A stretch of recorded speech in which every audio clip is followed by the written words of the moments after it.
Hi, this is Drew back here with Aaron for Game 3 of the quarterfinals match between Joe and Josh. Josh is on the play with Abzan Aggro leading off with the Sunset Citadel, and Joe has a land drop in Temple of Malady, leaving the card he scribed to the top of the deck. And no two drop again for Josh. That's a little unfortunate. In the last two games, he hasn't been able to come out quickly and apply pressure with Death Dealer or Fleece Main Lion. So Joe goes ahead and plays a Satyr Wayfinder, having a 2-drop of his own, allowing him to get a land. And you played this deck quite a bit. Do you keep hands without a two drop? It's really important to put pressure on your opponent. You can. If you know what you're playing against, then there may be some merit to keeping, I think, hands without 2-drops. Obviously, having a 2-drop is like ideal. Sure. But it may be possible that you have a hand with, say, Thoughtseize and Anafenza, and I'd be perfectly happy with that as long as I have, appropriate lands to cast those cards. Sure. And do we know if Josh mulliganed here? I believe he mulliganed to either 6 or 5. I'm not really sure, but I do know Joe kept his 7. Yeah, and in that case, you don't care if you have a two drop. If you have a hand with 2 lands, you're pretty happy. Right. So it looks like he didn't draw a land, but he did draw a Fleece Main Lion off the top. Yeah, so I actually think he missed his land drop. Mm-hmm. But yeah, I'm guessing he top decked that Fleece Main Lion since he played it on turn 3 rather than on turn 2. Also very impressed with Josh's playmat game. Looks like that's a World Championship Nice playmat. I saw at least Mark Rosewater's signature and Nathan Holt's. Oh, that's pretty cool. Yeah, I can't make out any others, but a really sweet playmat. Alright, so Josh goes ahead and attacks. Joe opts to just chump block with the Satyr Wayfinder, preventing 3 damage. Based solely on Josh's playmat and Joe's inability to bring Kraken tokens, I'm rooting for Josh this game. He has better accompanying accoutrements for his playing at the PPTQ. The better Magic swag, for sure. Alright, Joe goes ahead and does play a Sidisi on turn 4. Only hits lands for the triggered ability, so it is not able to make a zombie token.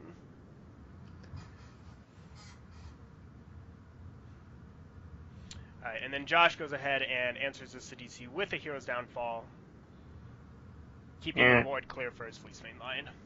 And did he draw the 3rd line that turn? I believe he had it the turn before. Turn. Yeah, because he just went ahead and played a Plains there, and he did cast an Abzan Charm the turn before. Yeah, makes sense. I was blinded by his playmat and a little distracted from the game, but...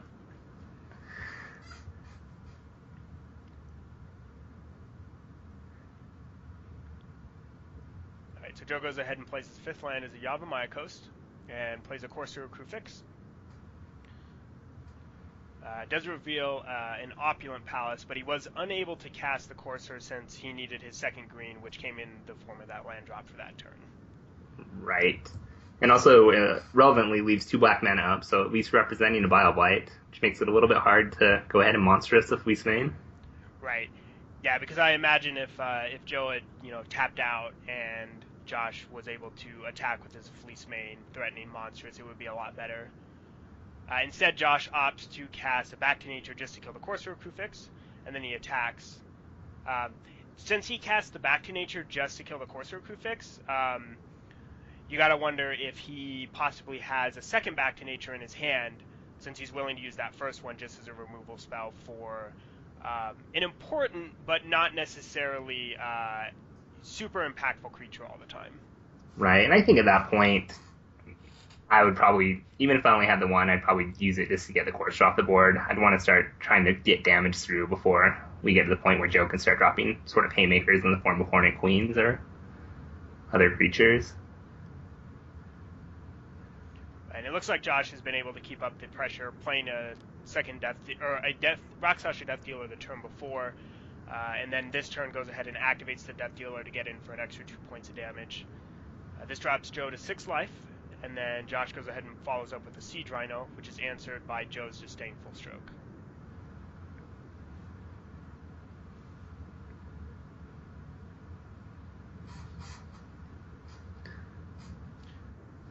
and then there's that haymaker you were talking about in the form of Hornet Queen.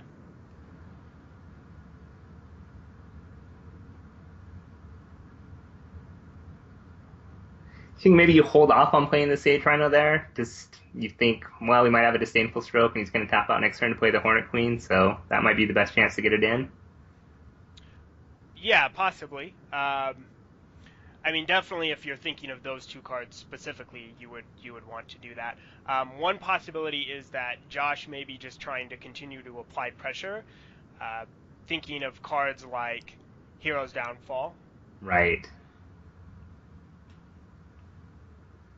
And Yeah. here, Josh follows up by monstrous his Fleecemane Lion, attacking and eliciting a chump block from one of the Hornet tokens.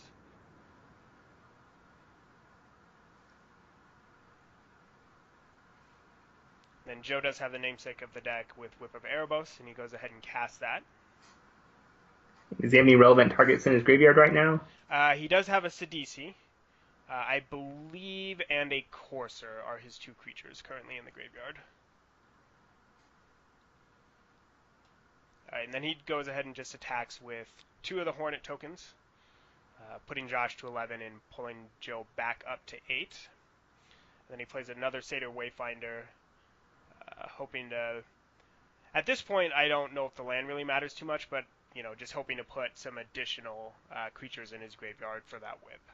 Right, and extra good to leave the Hornet Queen back there, because if it does block and die, then you can get it back with the whip and make 4 more Hornets. Right. Is there any merit, do you think, to maybe waiting a turn or two with the Hornet Queen if you're worried about Bioblight? Waiting to bring it back? Yeah, so rather than committing 7 Hornet tokens to the board, possibly, waiting like an extra turn or two to hopefully keep yourself from getting, ousted by a single Bioblight from Josh. I think it's a consideration, but the fact he didn't Bioblight it on the 2 previous turns where he had the mana to do it would make me think he probably doesn't have it in his hand.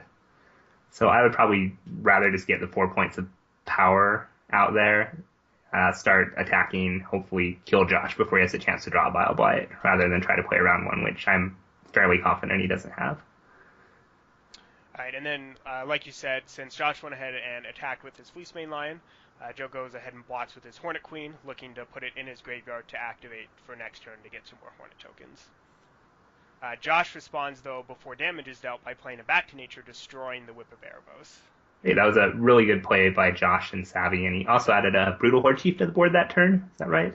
Yeah, so he was able to get a triggered ability there, dealing a point of damage to Joe and then gaining a life as well.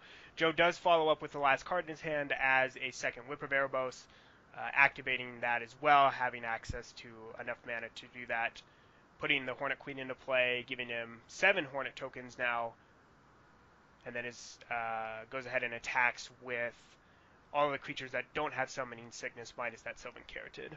Right, and that's really unfortunate. Josh had, the good play last turn to get the Hornet Queen out of the way and to kill the whip. Another whip is going to be pretty tough for him to beat, I think. Though the Brutal Horde Chief will help because of its activated ability where you can control how your opponent blocks.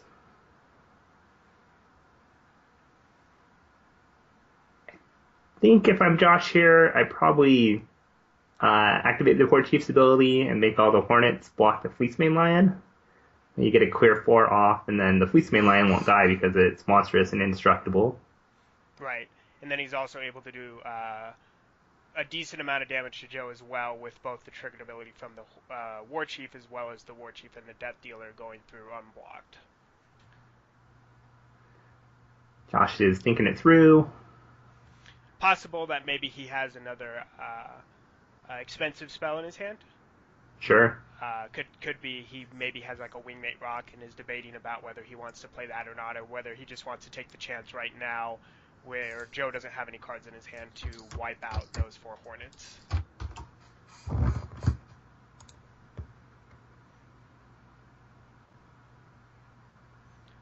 Alright, so Josh goes ahead and activates the War Chief's ability. He then goes ahead and attacks with all his creatures.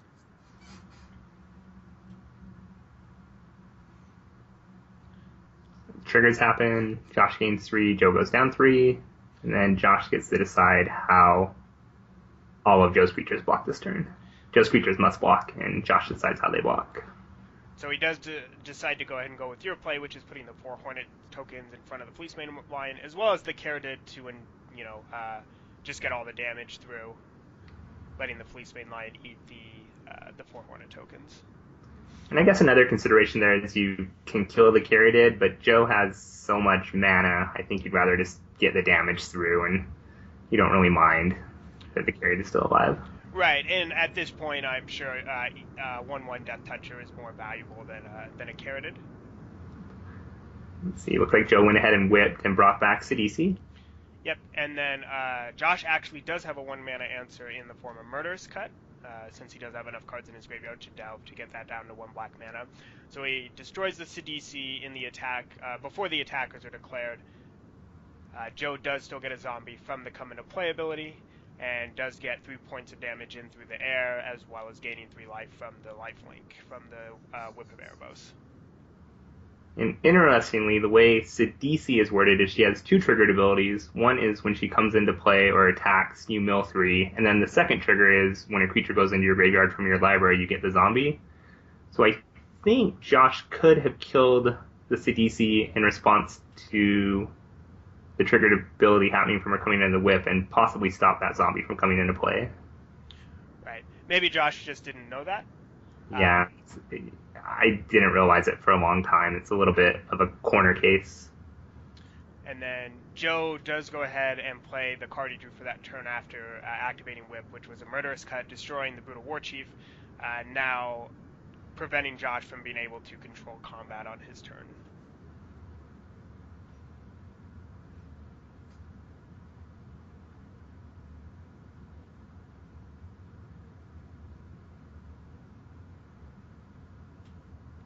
Alright, Josh goes ahead and looks like he's lining up a Fleecemane Lion attack. And drawing that Murderous Cut to get rid of the Brutal Horde Chief was a great top deck. Yeah, now it seems like Josh's life total is under a lot more pressure now, since he's not gaining that 3 life every turn, and Joe does have 3 points of unblockable. He is able to pad his life total with a Siege Rhino though, so he's able to go back up to 9 and put Joe to 9.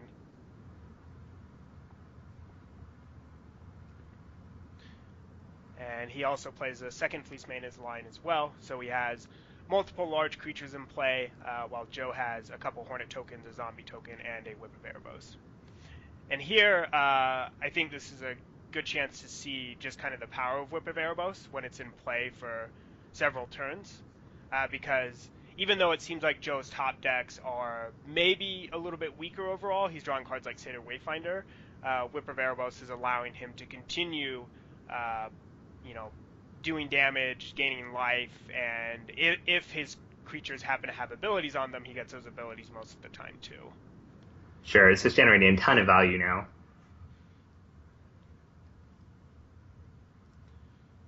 Did he mill, was that a Tassiger he milled? Yes, I believe that is another new card from Fate Reforged, Tassiger the Golden Fang. So he has that set aside in his graveyard.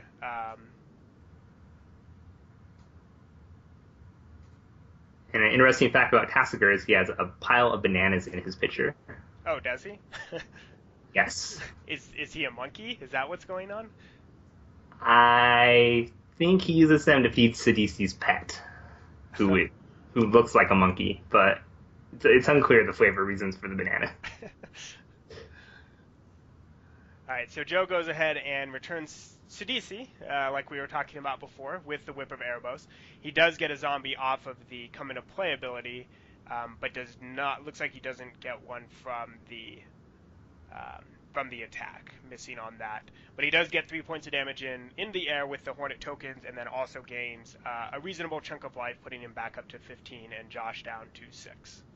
Josh's Siege Rhino blocked the Sidisi, but the CDC was going to die because it was whipped back anyway, so.